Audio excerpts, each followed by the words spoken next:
You see him walk into the room. He doesn't smile at everyone.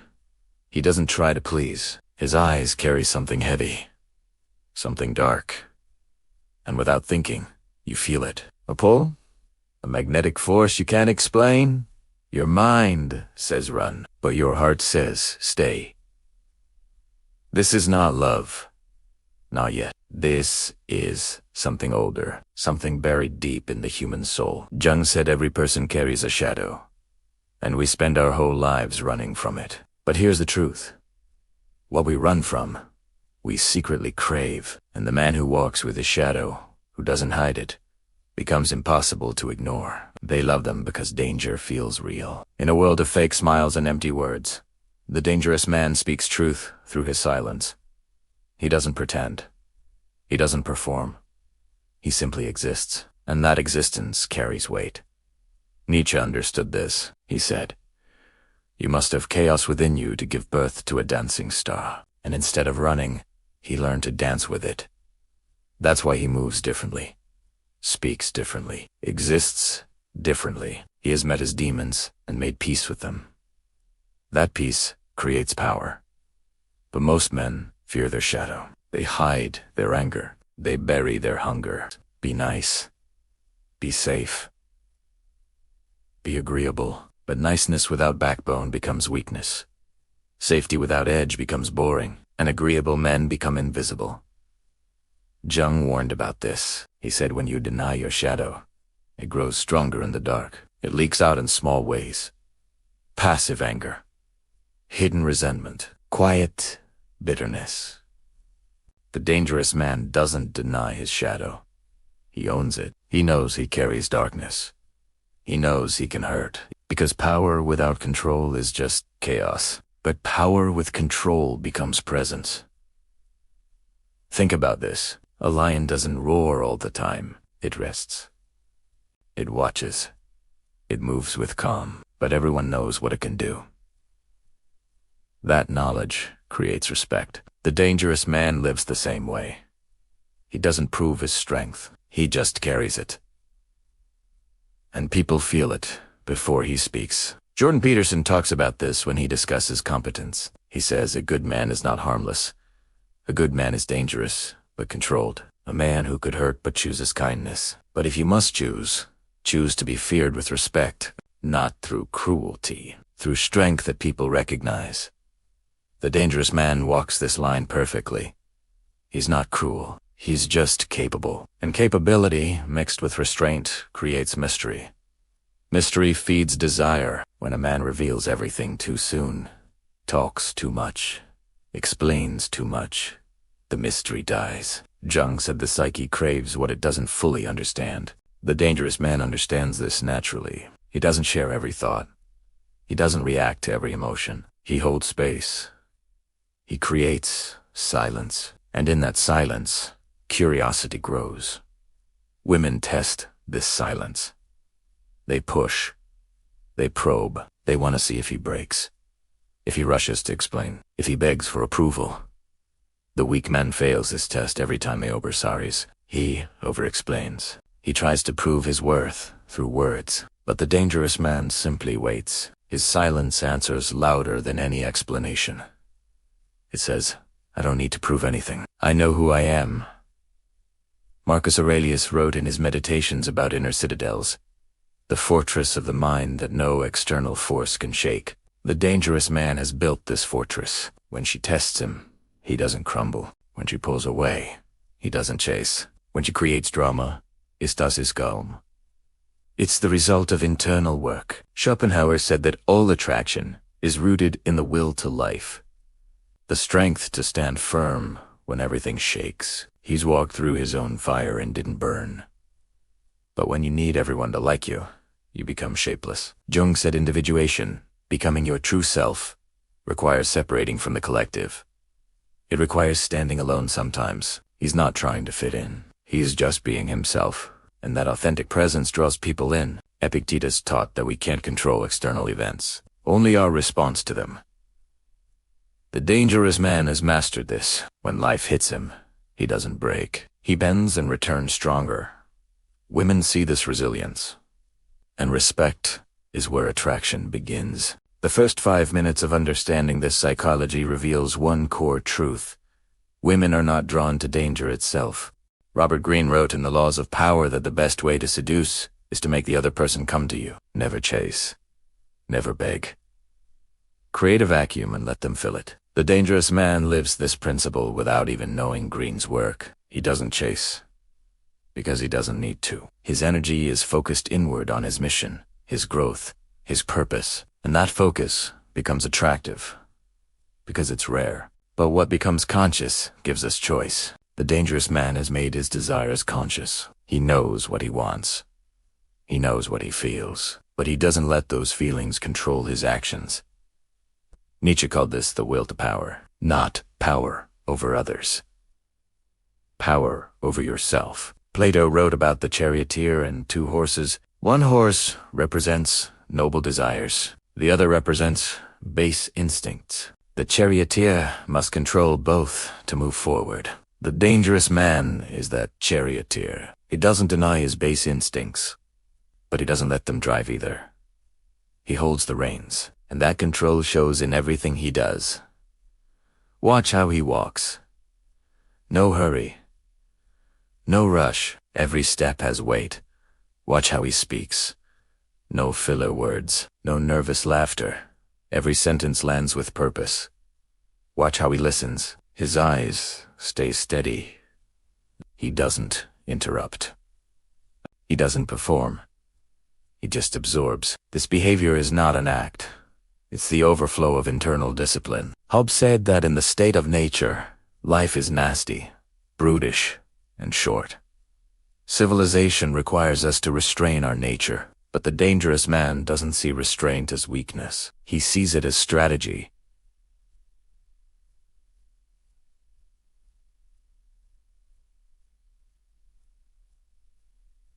Machiavelli taught this too. The prince must know when to be a lion and when to be a fox. The lion uses force. The fox uses cunning. The dangerous man switches between both, depending on what the moment requires.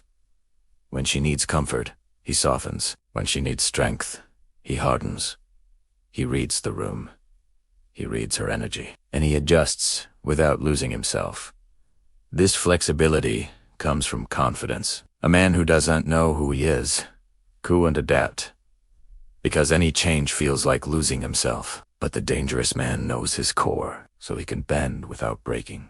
Jung spoke of the Anima and Animus, the feminine within the man and the masculine within the woman. The dangerous man has integrated his Anima. He's not afraid of his softer side. He can be gentle without being weak. He can show emotion without losing control. This balance makes him complete, and completeness is what creates chemistry. Most men are one-dimensional, either too hard or too soft, too aggressive or too passive. But the dangerous man contains multitudes. He can be the storm and the calm, the fire and the ice, the teacher and the student. This range keeps her guessing. She can't put him in a box. And what can't be labeled becomes fascinating. Marcus Aurelius wrote that the obstacle is the way. Every challenge is an opportunity to build strength. The dangerous man has lived this. He's faced rejection and learned detachment. He's faced failure and learned resilience. He's faced betrayal and learned discernment. Every wound became wisdom. Every pain became power. And now he carries that history in his bones. Women sense this history. They don't need to know the details. They feel it in his presence. The way he doesn't flinch at conflict. The way he doesn't panic at problems. The way he stays rooted when everything shakes. This stability is not natural. It's earned, and anything earned has value.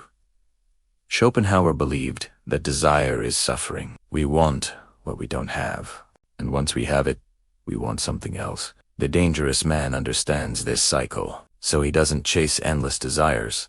He chews his wants carefully.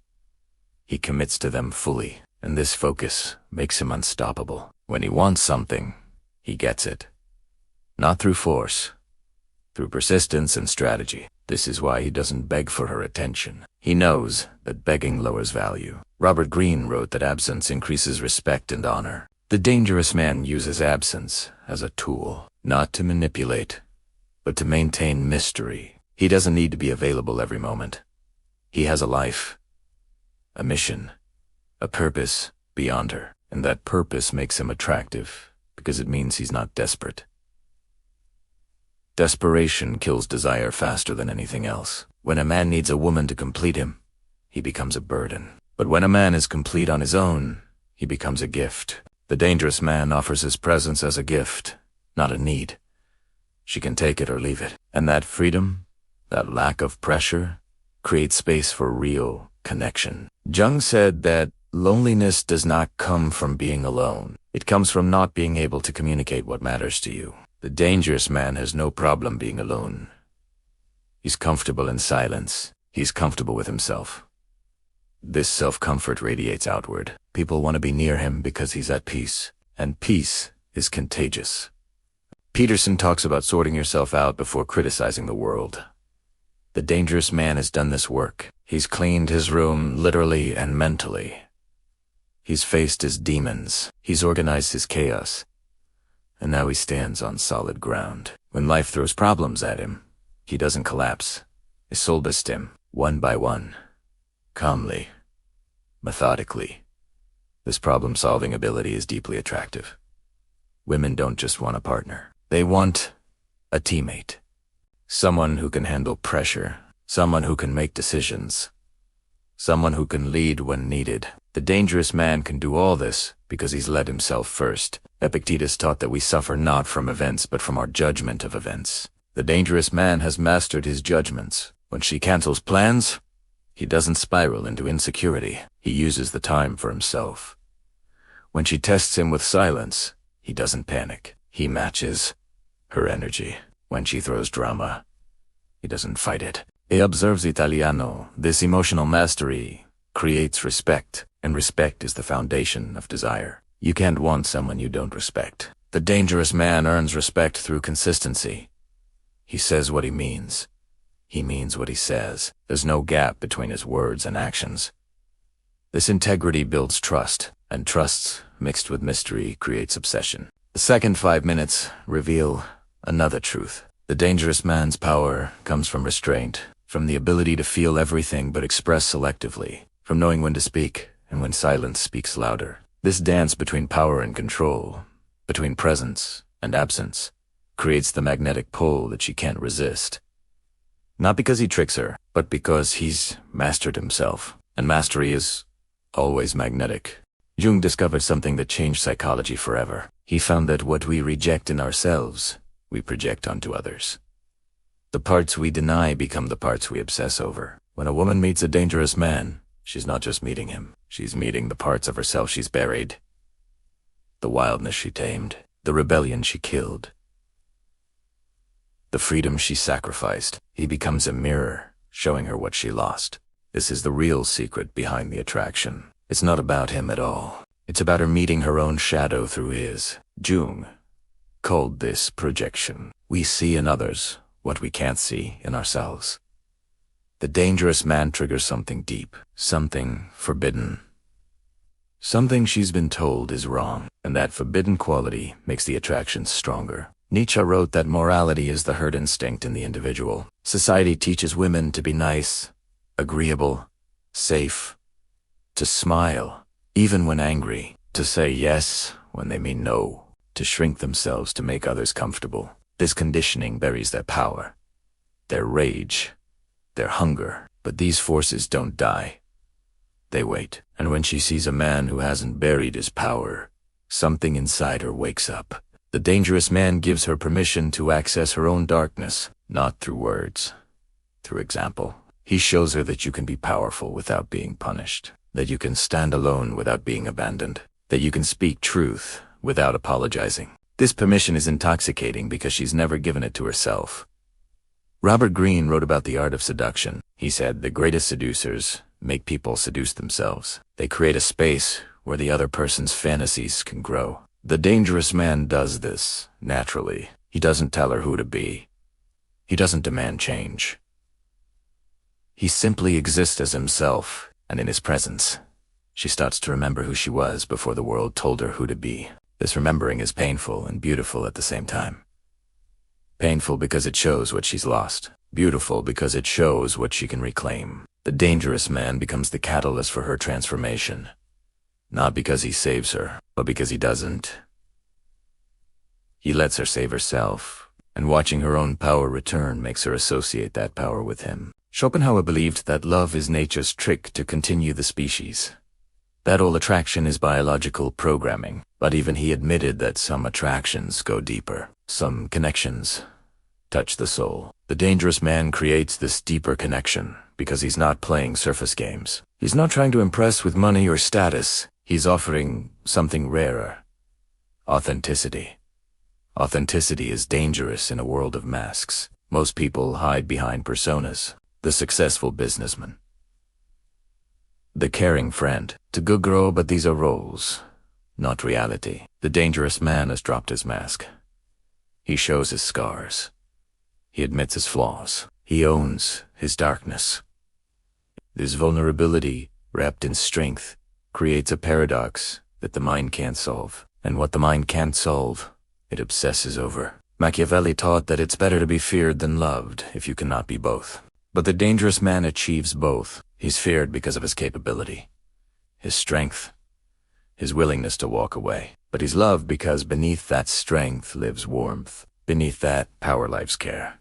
He's not cold. He's selective. And being chosen by someone selective feels more valuable than being chosen by someone desperate. Peterson speaks about the importance of being a monster who chooses not to act monstrously. This captures the dangerous man perfectly. He has the capacity for harm. For dominance. For destruction. But he channels these forces into creation, into protection, into purpose. This controlled danger is what draws her in. She feels safe with someone dangerous because his danger is directed outward, never at her. Jung said that until you make the unconscious conscious, it will direct your life, and you will call it fate. The dangerous man has made his unconscious conscious. He knows why he does what he does. He understands his patterns, his triggers, his weaknesses.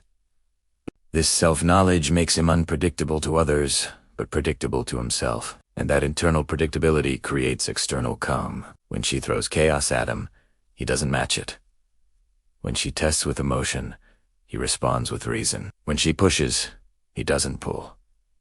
He simply holds his ground. This non-reactivity drives her crazy at first. She's used to men who react, who defend, who explain, but his silence forces her to look inward, to question her own behavior, and that questioning begins her growth. The dangerous man doesn't try to change her, but his presence changes her anyway, because proximity to strength builds strength. Proximity to calm builds calm. She starts to mirror his energy without realizing it. She becomes more centered, more focused, more real. And as she becomes more herself, the bond deepens. Epictetus taught that we can't control what happens to us, only how we respond. The dangerous man lives this daily. When she's late, he doesn't get angry. He uses the time to read. When she's cold, he doesn't panic. He gives her space. When she's uncertain, he doesn't pressure. He remains steady. This steadiness becomes her anchor in the storm of her own emotions. Marcus Aurelius wrote that you have power over your mind, not outside events. Realize this and you will find strength. The dangerous man has realized this. He doesn't try to control her. He doesn't try to manage outcomes. He controls only himself. His thoughts, his reactions, his energy. And ironically, this lack of control over her makes her want to stay closer. Women don't want to be controlled. They want to be met with equal strength, equal depth, equal realness. The dangerous man meets her there. When she's vulnerable, he doesn't use it against her. When she's strong, he doesn't feel threatened. When she's confused, he doesn't exploit it. He simply witnesses her without judgment. And being truly seen is one of the rarest gifts. Nietzsche said that one must still have chaos in oneself to give birth to a dancing star. The dangerous man and the woman drawn to him both carry chaos. But instead of creating more chaos together, they create order. His chaos has been integrated, transformed into power, and in his presence, she learns to do the same with hers. This is the alchemy of attraction. Two people with integrated shadows creating something stronger together. Not codependence, not need, but choice. They choose each other daily, not because they must, but because together they become more themselves. The dangerous man offers this possibility because he's already whole. He's not looking for someone to complete him. He's looking for someone to complement him. Jung spoke of the conjunktio, the sacred marriage of opposites. When masculine and feminine energies balance, when shadow and light integrate, when two whole people made as equals. This is what the dangerous man seeks. Not a follower, not a fan, but a partner who can match his depth, his intensity, his authenticity. Robert Greene wrote that boldness has genius, power, and magic in it. The dangerous man is bold in his authenticity. He doesn't hide who he is to keep her. He doesn't shrink to make her comfortable. He takes up space. He speaks his truth. He sets boundaries. And these boundaries, far from pushing her away, pull her closer. Because boundaries show self-respect, and you can't respect someone who doesn't respect themselves. The third 5 minutes expose a deeper layer. Her obsession with the dangerous man is really an obsession with her own buried power. He represents the freedom she gave up, the strength she denied, the truth she silenced. In loving him, she's learning to love these parts of herself again. The dangerous man is not her destination. He is the bridge back to herself. And that journey, once started, becomes impossible to stop. Plato once said that we can easily forgive a child who is afraid of the dark. The real tragedy is men who are afraid of the light. The dangerous man has walked into the light. He's faced every truth about himself. The good, the bad, and the ugly. And in that light, he found freedom. Freedom from pretending. Freedom from performing. Freedom from needing approval. This freedom is what makes him untouchable. Most men are slaves to opinion. They shape themselves based on what others think. They dress for approval. They speak for validation. They exist for acceptance. But the dangerous man exists for himself. He's broken the chains of external validation. Jung called this the process of becoming who you truly are, separate from the collective. It's painful. It's lonely. But it's necessary. When a woman sees a man who is individuated, she sees something rare. She sees someone who can't be bought, can't be manipulated, can't be controlled through guilt or shame. This independence is threatening and attractive at the same time. Threatening because she can't use normal tactics on him. Attractive because his independence proves his strength. Nietzsche warned about the danger of staring into the abyss. He said when you gaze long into an abyss, the abyss gazes also into you. The dangerous man has stared into that abyss, into the darkness of human nature, into the reality of suffering, into the truth of mortality. And instead of being consumed, it was forehead. The abyss looked back, and he looked deeper. This willingness to face darkness is what separates him from ordinary men. Ordinary men run from discomfort. They numb with distractions. They hide in pleasures. They avoid hard truths, but the dangerous man runs toward discomfort. He knows that growth lives on the other side of pain. That strength comes from struggle. That wisdom comes from wounds. Schopenhauer wrote that life swings like a pendulum between pain and boredom. Most people try to avoid pain and end up in boredom. The dangerous man accepts pain as part of existence. He doesn't seek it. But he doesn't run from it either. This acceptance gives him peace that others mistake for coldness. He's not cold. He's just awake to reality. And women feel this awakened quality. When she complains about trivial things, he doesn't dismiss her. But he doesn't drown in her drama either. He acknowledges it and moves on. This ability to hold space without getting lost in it shows emotional mastery. She can throw any emotion at him, and he remains himself. That stability is addictive. Marcus Aurelius wrote that the impediment to action advances action. What stands in the way becomes the way. The dangerous man lives this philosophy. When obstacles appear, He doesn't complain. He adapts. When doors close, he finds windows. When plans fail, he builds new ones. This resilience comes from understanding that life is supposed to be hard. And hard is where character is built. Robert Greene teaches that the ultimate power is the power to choose your attitude, to control your internal state regardless of external chaos. The dangerous man has mastered this power. She can be angry, sad, distant, or cold. His mood doesn't change. Not because he doesn't care, but because he's anchored to something deeper than her emotions. He's anchored to his purpose. Purpose is what makes the dangerous man dangerous. He has something he's building, something he's protecting, something he's becoming, and that something is bigger than any relationship, bigger than any woman. This doesn't make him selfish. It makes him complete. A man with purpose doesn't need a woman to give him meaning. He invites her to share in meaning he's already creating. Jung said that the meeting of two personalities is like the contact of two chemical substances. If there is any reaction, both are transformed. The dangerous man understands this. He knows that relationships change people. So he's careful about who he lets close. He doesn't open his life to just anyone. He guards his energy. He protects his peace. And this selectivity makes being chosen by him feel significant. When he chooses her, it's not because he's desperate. It's because he sees something real in her, something worth his time and energy. That discernment makes her feel valued in a way compliments never could, because compliments are cheap. But time and energy from a man who values both, that's priceless. Peterson speaks about picking up your suffering and bearing it, about finding meaning in the struggle. The dangerous man has picked up his cross. He carries his burdens without complaint. He doesn't play victim. He doesn't blame others.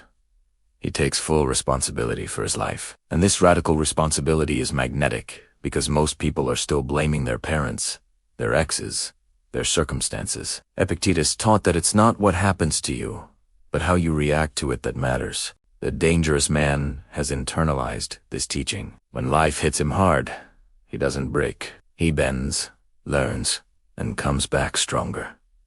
She watches this pattern repeat, watches him face setbacks with calm, watches him turn losses into lessons, and she starts to believe that if she stays with him, she'll learn this strength too. And she's right. Strength is contagious, just like weakness. When you're around someone who makes excuses, you start making excuses. But when you're around someone who takes responsibility, you start doing the same. The dangerous man raises the standard simply by being himself. He doesn't lecture, he doesn't preach, he just lives by a code. And that code becomes attractive. Machiavelli wrote that the ends justify the means. The dangerous man understands this in relationships. He knows that temporary discomfort creates long-term respect. So when she tests him, he doesn't fold to keep the peace. He holds his boundary even if it creates tension. Because short-term tension builds long-term trust, and trust is what turns attraction into devotion. Hobbes believed that without a strong force, humans descend into chaos. The dangerous man is that strong force in his own life. He brings order to his chaos, structure to his days, discipline to his desires, and this internal order creates external calm. She feels this calm and wants to stay in it, because outside him, the world feels chaotic, but near him, everything slows down. This is not manipulation. This is simply the effect of being around someone centered, someone grounded, someone who has done the inner work. Jung said that the privilege of a lifetime is to become who you truly are. The dangerous man has claimed that privilege, and in claiming it, he's become someone others want to orbit around. But here's the final truth that most people miss. The dangerous man doesn't want orbiters. He doesn't want followers or fans. He wants equals. He wants someone who has done their own work. Someone who has faced their own shadow. Someone who is whole on their own. Because only two whole people can create something truly powerful together. This is why her obsession must eventually transform. It must evolve from fascination to partnership. From projection to reality. From fantasy to work. The dangerous man knows this. He enjoys the attraction, the desire, the intensity, but he's waiting to see if she'll do her own inner work, if she face her own darkness, if she'll become dangerous too. Nietzsche said that marriage is a long conversation. The dangerous man wants a conversation partner who can match his depth, who can challenge his ideas, who can stand in her own power without needing him to hold her up. This is the final test. Can she transform her obsession into growth? Not from weakness, but from strength. This is the relationship the dangerous man seeks, not codependence, not obsession, but sacred partnership between equals. The dangerous man who understands this becomes more than attractive. The final 5 minutes revealed the ultimate truth. The obsession is a doorway to her own power. The dangerous man is the key that opens it, but she must walk through alone.